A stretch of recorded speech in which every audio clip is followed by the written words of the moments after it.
This is AS Math 2020 paper 1, so this is the pure and mechanics paper. So question 1, you've got this point on this curve and you want to determine one of these. Okay, so there are a few ways you can do this question. You might just be able to see that you might just know that if you look at this graph here, at this point x equal 1, it's just going to be positive and increasing, if you can imagine what it looks like. But if you differentiate this, so dy by dx, if you differentiate ln x, you should know that this is just 1 over x. And then at the point when x equals 1, the gradient is positive. So, it is positive here. And it's also increasing because it's greater than 0. Okay. Next question. You've got f of x equals 10, and we're saying that when x equals 4, which of these is correct? So when x equals 4, you get 10. And we're saying that when you double x, what would you get for f of x? So if when x is 4, you get 10, and you double 4 to get 8, you must double this 10 to get 20. So it is this one here. Another way that you can do it is if you just make up your own equation for f of x, let's just say f of x equals a quarter xy. I've said a quarter because when you plug in x equals 4, the fraction just cancels out, so you just get y, and that's easy to work with. But it doesn't matter, you could just say f of x equals xy, or you could say it's equal to 2 trillion xy multiplied by 52, or whatever you want. Anyway, so I've said this, and we're saying that when x equals 4, this here equals y. So this just becomes f of 4 equals y. In other words, y equals 10. Okay, so if you plug this into there, this is just going to be 10 over 4, which is just 5 over 2. So we'll consider f of x equals 5 over 2x. So this is one possible equation for f of x that you can have. Okay, now when you double x, so 2x, so 2 multiplied by 4, which is 8, f of 8, well, what's that going to be? It's going to be 5 times by 4, because these two reduce, so which is just 20. So it must be this one here. Gia wants to solve this. She's made a couple errors. First one here is she's divided by cosine theta without saying that cosine theta equals 0 is actually a solution. And here she's between minus 180 and 180, but she needs to consider that minus 60 degrees as a solution as well. Write down all the values of theta that satisfy this. She's already said that cosine theta equals a half, and we've said that she missed cosine theta equals 0, so we'll work with this later. This is 60 degrees and then minus 60 degrees, because I've already said that she missed the minus 60 degrees. If you just imagine the cosine graph, okay, so, if I have minus 150 degrees, that's going to be equal to 150 degrees, because it's just the same on both sides, but the left side is just negative and the right side is just positive. Okay, and then similarly here, cosine theta equals 0, that's 90 degrees when it equals 0. But then the other solution is also minus 90 degrees to get us all the solutions within this range. In the expansion of this, there are two rational terms. What's the difference between them? Okay, if you imagine this, we need a power of 4. Okay, so if say this is to the power of 2, this has to be to the power of 2, because the powers need to sum to 4. You might just know that from when you did the binomial expansion chapter in your book. But if we do 4 choose 1, okay, you should know this, I'm not going to lie, where this is just this is n choose r of a to the power of r multiplied by b to the power of n minus r, so 4 minus 1, which is just 3. The other way that might be written is where this is actually n minus r related to the a, and then this is just r. Makes no difference. But anyways, this is 4 factorial over 1 factorial 3 factorial, so it's just 4. And then you've got this and then that, obviously. I've copy and pasted this for no reason. This is obviously 2 root 2, and then this is root 3. So this is going to be 8 root 6. Okay, now another way that you can get this, where you can get irrational terms is, well, we've said this is to the power of 1 and this is to the power of 3, because that way we'll still get roots. But the other way is, well, what if we had this to the power of 3 and then this to the power of 1? Okay, this can't be to the power of 2, because if this is to the power of 2, that means this has to be to the power of 2, because the powers have to sum to 4. But that means it cancels the square root, so you're just going to get a rational term, which you don't want. You want irrational. Okay, so if we say that this is to the power of 3 and then this is to the power of 1, but now it's going to be 4 choose 3. You could still do 4 choose 1, because 4 choose 3 is the same as 4 choose 1, you might know that. So yeah, this is still 4, and then this is root 3 to the power of 3, which is just 12 root 3. It's actually not, it's 3 root 3, and then 3 multiplied by 4 is 12 root 3. So, and then multiply that by root 2, so that's 12 root 6. Then the difference between these two is just 4 root 6. Differentiate from first principles. You've got this in your formula booklet. If you say that y equals f of x, so f of x equals this. Okay, and now f of x plus h, so just plug in x plus h for all the x's, you'll get this, expand it, and then collect and just, no, you actually can't even collect anything, just distribute the 4 when you expand these double brackets, and then plug this into there, and then this into there. And just be careful with this minus, because you've got a minus 4x squared, and then a minus x. This cancels with that, and then this cancels with that. You'll get this, and you can cancel out the h's, because there's h's in all of them. And then as h approaches 0, this goes to 0, so you're just left with 8x plus 1, which is this. And that's the answer, because 4 multiplied by 2 is 8x, reduce the power by 1, and then plus 1. Show that this is a factor. F of 2 has to be equal 0 if x minus 2 is a factor.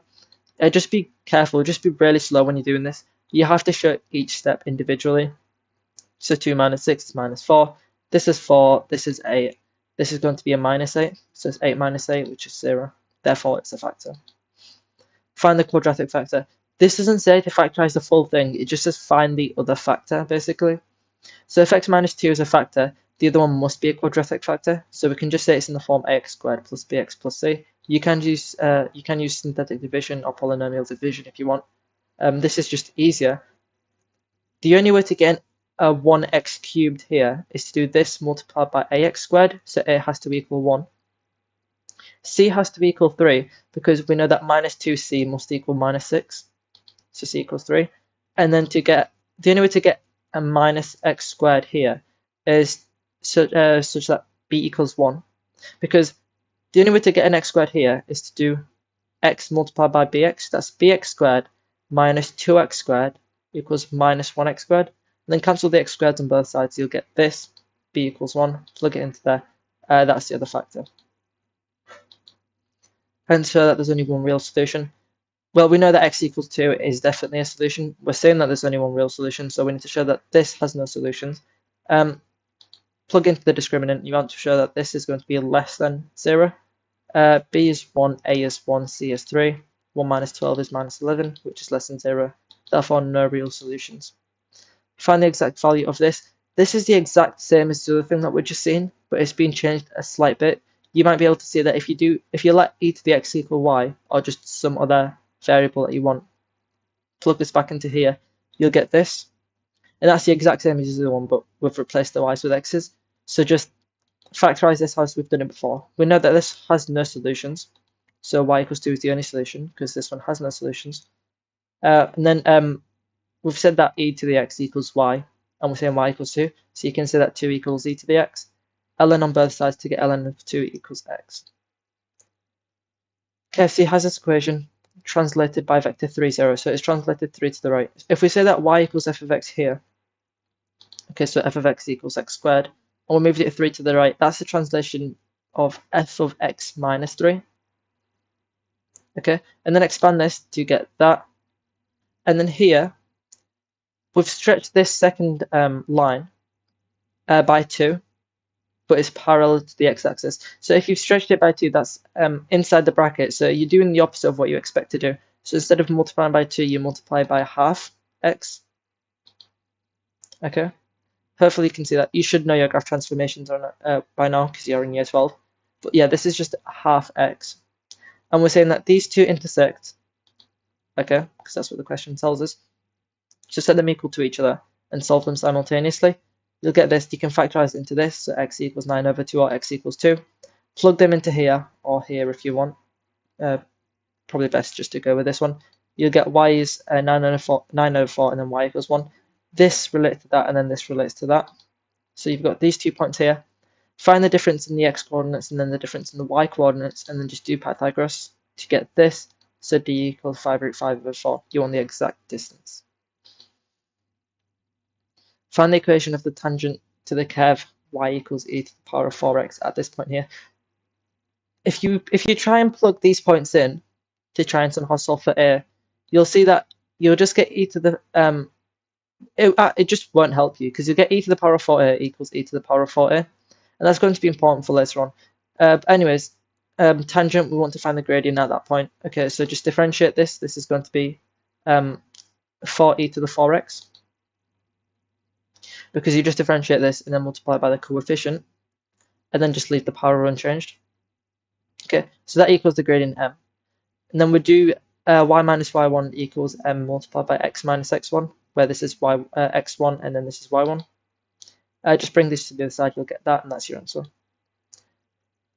Find the value of a for which this tangent passes through the origin. So we've got this line here, passes through the origin at x equals 0, y equals 0, so just plug that in, you'll get this. Bring that to the other side, cancel e to the 4a on both sides to get this, a equals a quarter. Hence find the set of values of m for which this equation, this has no real solutions. This is just saying, when does the this line here, this curve here, y equals e to the 4x, intersect this line here, y equals mx? Okay, if you have a look at this, well, what can the gradient of this other line be? Okay, so we know that it passes through the origin because it has no y-intercept, so we just default it to 0. So it could be like this, all right? So it could look like, sorry about that, it could look like y equals x. Okay, so the gradient could just be 1. Okay, but it could also be like 5, which is up here maybe. Okay, but you know, when does this gradient stop getting steep enough and actually intersect this line up here? Okay, we don't want it to intersect because that'll give us solutions, but we don't want that. Now, instead of thinking about this this steep part first, what if we try to make it as shallow as possible? So what if the line was down here? What if we decrease the gradient so much until it's horizontal? Okay, now if we set e to the 4x equal to 0, so when y equals 0, you'll see that it never actually reaches this x-axis. So, you know, it's completely fair to say that this gradient m can just equal 0. So it could just be a straight line like this. Okay, and it still never intersect this curve here. Okay, so it can be greater than or equal to 0, because obviously it can be like this as well. So it can be 0 or it can be equal, greater like that. And then in pi it told us this. Okay, and the tangent, where there's one where it hits it once, is at the point A and then e to the 4a. If you plug those 2 points in, as I said last time, you'll actually just get e to the 4a equals e to the 4a. And that tells us that the x and y coordinates are going to be the same. And that's really important. So we can say it's somewhere here, roughly. Okay, ignoring the minus signs, obviously.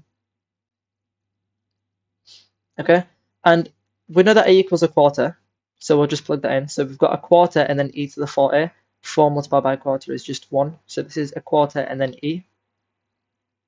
Okay, and that tangent that we solved for, it looks something like this, and this is its equation. Okay, so if it hits it at least once at this tangent, okay, and we've got y-intercept with this one of e to the power of 4a, then we want to be less than that. Okay, just pause and just think about this. It's quite hard to imagine it without drawing the graph, but just pause and imagine that you want to be less than this. Okay, and let's try plugging this into y equals mx. Okay, we'll get first of all we'll get e is a quarter m. Okay, but look at this. This is e. Okay, we want to be less than this y coordinate here, because if we were greater than it, first of all, we'd intersect twice, and if we were at it, we'd intersect at least once. So we want to be less than that. Okay, so where x equals a quarter and then y equals e. Okay, we want to be less than that, so we want to be under this line. So you'll get this. Okay, and then multiply by 4 on both sides to get m is less than 4e. And so now m is bound between this and that, so we can say that m is greater than or equal to 0, but it's less than 4e. It's a pretty hard question, actually, in my opinion, especially for question 8. we've got this circle here, and then we've got an equilateral triangle, an equilateral triangle, and an equilateral triangle. We want to show that the sum of this and that equals this. If we just say that the radius of this circle is r, then AB equals 2r, and we're told that AB is a diameter, which means that this angle here, ACB, must equal 90 degrees. You should know your circle theorems because you're in year 12. But yeah, so this equals 90 degrees, so we've got a right angled triangle. And because this is equilateral, we can say that this length here, KB, equals 2r, and then so is this 2r. Now, the area, the formula for the area of an equilateral triangle is just s squared root 3 over 4, where s is the length of one side. I just knew this, so I just used it because I wanted to, and it's quicker.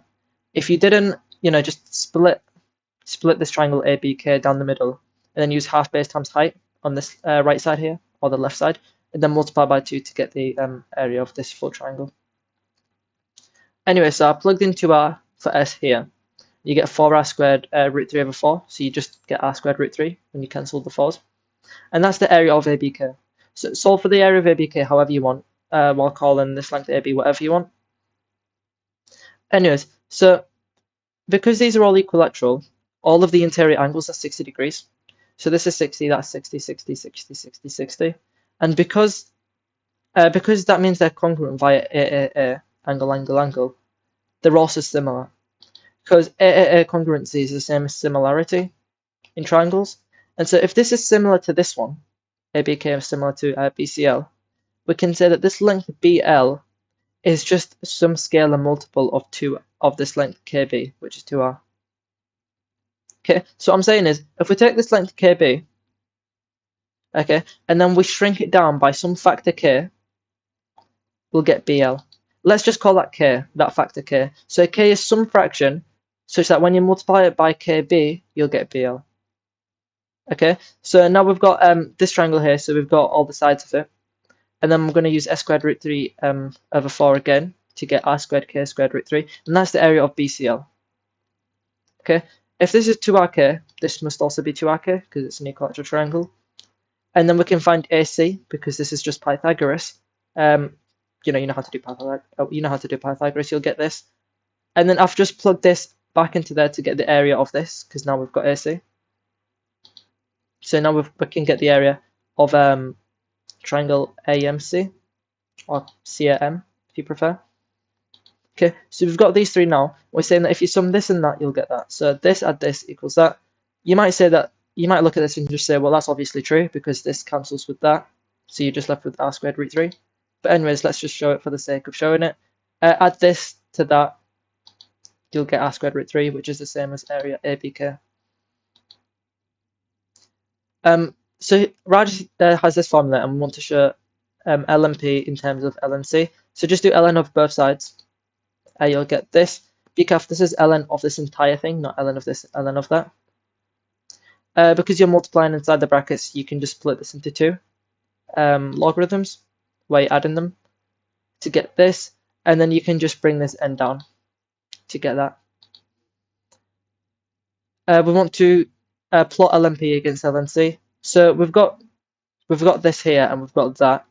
Just do ln of this, ln of that. Just do ln of everything here, and then just plot it on your own. I think it actually gives you a graph, but yeah, just plot it on. You'll get this roughly. I've just copied this from the mark scheme, so this is roughly what you should. This is what you should be getting for your ln values. Okay, and then you plot it on. I couldn't do it in PowerPoint very well, but I'm sure you know how to plot. Explain which feature of the plot suggests that Raj's belief may be correct. It's because it's a straight line, so there must be some kind of positive correlation. Using the graph on this page, estimate the value of A and the value of N. Okay.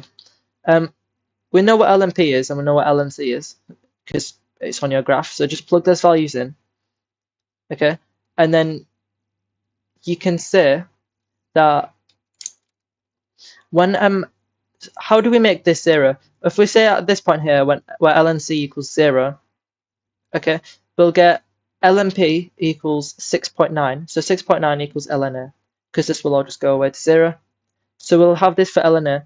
Do e to the power of both sides to get A is 992 to 3 significant figures. And then you can just plug this into there to get that, and just rearrange for n, you'll get 1.36. Explain the significance of A in this context. A is just the price for a 1 carat diamond, because when n equals 0, this all just goes to 1, so P equals A.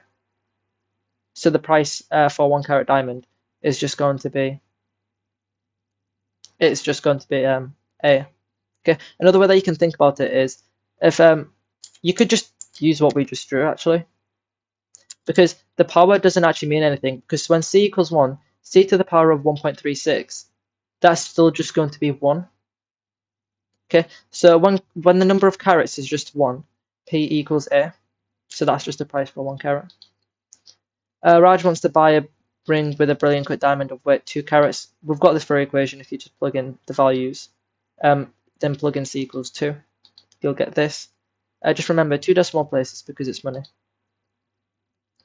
A go-kart driver of a combined mass 55 kg moves along a straight line with constant acceleration 0.2 meters per second squared. The total driving force is 14 newtons. This is 3 newtons, and I'll explain why. It's because if you do F equals ma to find the net force forwards, you put this into your calculator, you'll get 11 newtons. Okay, but we're saying that the total driving force is 14 newtons. So if he's pushing forwards 14 newtons, but we've only calculated 11, that means there must be a resistance of 3 newtons, because the difference between 14 and 11 is just 3 newtons. Okay, so hopefully you can see that. If we're saying that the net force forwards is 11, but we're saying that he's actually pushing forwards 14, he's pushing forwards an extra 3 newtons to account for whatever, for the resistance. We want to find the distance between this and that. This is just Pythagoras. So this take away that, and then this take away that. So 18 take away 5 is 13i, and then 7 take away -3 is just 10. So it's it's the square root of 13 squared plus 10 squared, which is this one. We've got this here, and we want to show that v equals uat. So you just want to show one of the Suvat equations. If this is a velocity time graph, then the gradient is just going to be the acceleration, because velocity over time, or change in velocity over time, is just acceleration. So what's the change in velocity? Well, the change in velocity is going to be v minus u, and then over t take away 0. So it's just a gradient actually. And we're saying that equals a acceleration, because the rate of change in velocity with respect to time is acceleration, and that's the gradient. So multiply by t on both sides to get this, and then just rearrange slightly to get that. A particle has this mass here, okay, and when saying that the magnitude of the direction that it travels is it's the square root of 7 squared plus 24 squared. I've just left a note here that m equals 0.1, and then u is 0 because it's stationary, but the magnitude of the direction is just 25. This is the 7, 24, 25 triangle that you might just know. So we're saying that the force F acts parallel to this direction vector. Okay, but we want to find what actually is F. Okay, we'll get to that later, and we'll get to this later. I've actually just calculated this prematurely. You'll most likely get a mark for doing this. So just, you know, if you're stuck in a question, just calculate random stuff. If you see this, always just calculate the magnitude. I'm not going to lie, you'll probably pick up a mark. And with stuff like this, right, just write down your information on the side. So you can say that m equals this, u equals that, v equals that, sc equals 3.2. Yeah, and then we're saying we want to look at the Suvat because we've got constant acceleration. Does it tell us constant acceleration? No, it doesn't. But we can just assume it because, yeah, we can just assume it, okay? If you try to go down the integration pathway, it'll probably just be long. But we can just say that v squared equals u squared plus 2as. It's going to be this Suvat equation because we don't have time, we don't care about time, and that's the only one without time. And so we'll just plug in v equals 4, u equals 0, and forget this, and then s equals 3.2 to get acceleration, which is 2.5. Okay, and now if you use F equals ma to find what the net force acting forwards is, it's going to be 0.25. Okay, so if we're saying that the net force acting forwards is 0.25, but the magnitude of the direction is going to be 25, how do we get from 25 to 0.25? Because this is scaled up by a factor of 100 compared to what the force actually is. Okay, So how do we get from 25 to 0.25? Because right now, this direction, the magnitude of the direction is much higher than what the actual magnitude of the force is. Okay, so we want to just shrink it down by a little bit to get to 0.25. How do you get from this to that? Well, you can just divide by 100, or in other words, multiply by 1 over 100. So the force is just going to be 1 over 100 multiplied by all this. Another way that you can think about it is if you find what the magnitude, if you say that if you let the magnitude equal 1, then you need to divide by 25 on both sides. Okay, and then you multiply it up by 0.25. Okay. So we've got, next question, we've got this, and we want to find the velocity in terms of t. We're not told it's constant acceleration, so just forget about that for now. Integrate both sides because the antiderivative of acceleration is velocity with respect to time. We saw on the first, one of the first few questions on the mechanics part of this paper, the rate of change of velocity is acceleration. So if you integrate that, you'll get the other one. Anyway, so integrate this, you'll get v, and then integrate that, you'll get 4t minus t cubed plus c. Okay, but you actually want to get rid of the c, and the reason is because we're told that it's initially stationary, so we don't have to like offset it by some amount at the beginning. Another way that you can think about it is at time t equals 0, because it started stationary, the velocity is also equal to 0. So we'll get that 0 equals c eventually, and then plug it back in, you'll get this. When t equals 2, the displacement of p from a fixed point O is 39 meters. Okay, and then we want to find the time at which p passes through O. We've got this for the velocity. If you integrate velocity, you'll get displacement. So then integrate this side to get 2t squared minus a quarter t to the power of 4 plus c. Okay, and that equals displacement. So when time t equals 2, the displacement is 39. So just plug in t equals 2, s equals 39. To get this, rearrange for c, which is 35. And then plug this back into there.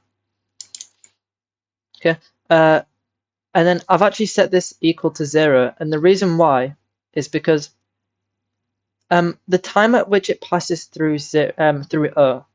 Okay, so we've already traveled to O, which is 39 meters away from our initial starting point.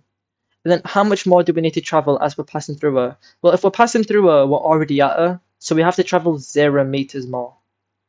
Okay, hopefully that makes sense. So s is equal to 0, and then just multiply by 4 on both sides to get this. Quick substitution, say t squared equals u, or just go ahead and factorize this if you're happy with it. And you actually can't factorize this, you have to put it into the formula. So yeah, just make a substitution, you'll get this.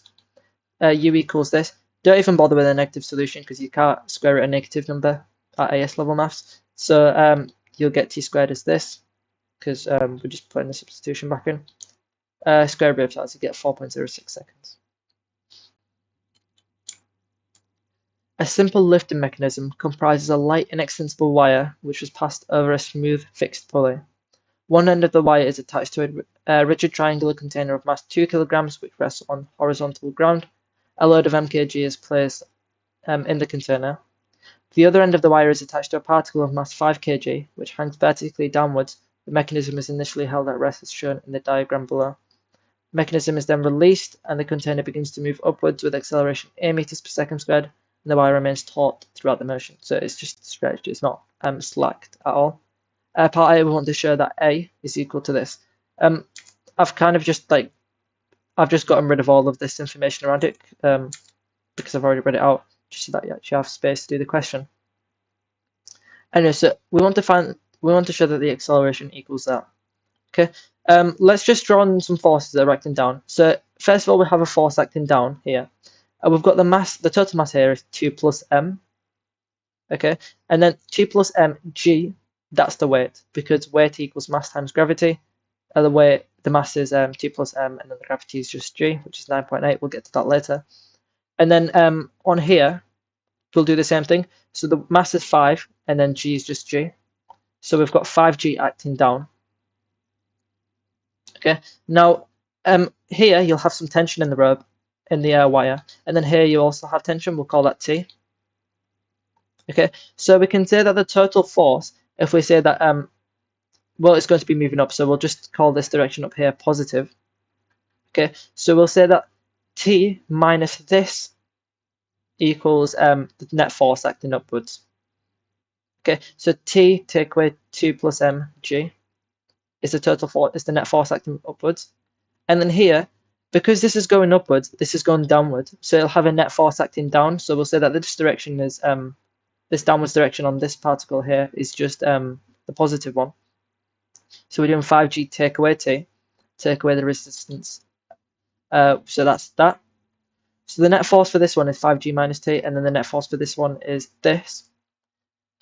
How do we get net force? Well, that's F equals ma, where F is the net force. So if we just do it on this particle here first, not particle, if you do it on this container here, where F is this, and then mass is 2 plus m, and then the acceleration is just a, we don't know what that is, you'll get this. And then we'll just leave that for now, and then we'll plug this F into there to get that, and the mass is obviously just 5. And then just look at this. So we want acceleration, and we also want m in our expression, so that's fine, and we also want g. The only thing that we don't want is t. So how do we get rid of the t's? Well, you can just add these two together, because then the t's cancel. So just add this top equation to this bottom one to cancel out the t, so you'll get this. Be careful when you're distributing the minus. So this is minus 2 minus mg. And then, yeah, so you get that. Collect like terms, you'll get this. Factorize out a g from here, and then an a from here to get this. And then divide by m plus 7 to get that. And that's your answer. By the way, it's fine if you have 3 minus m all multiplied by g over m plus 7. It's the same as saying this, because this is just like saying g over 1 multiplied by that. So that's fine. State the range of possible values of m. Okay, so we're saying that a equals this. First of all, you might just see that, first of all, m has to be less than 3.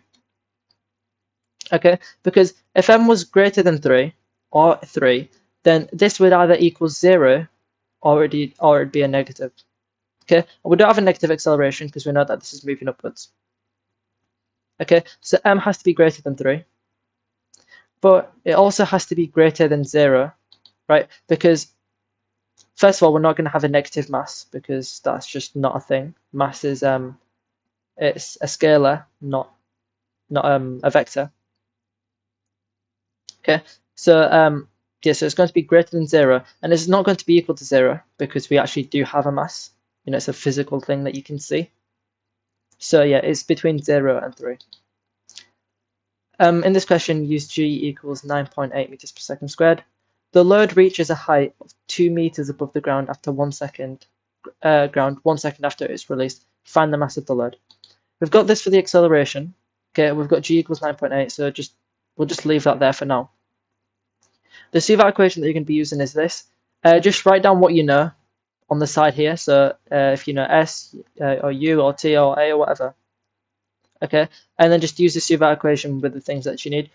You know, I'm sure you'll be able to do this. I mean, this part isn't too difficult. U equals 0. We're told in part A that it initially begins from rest.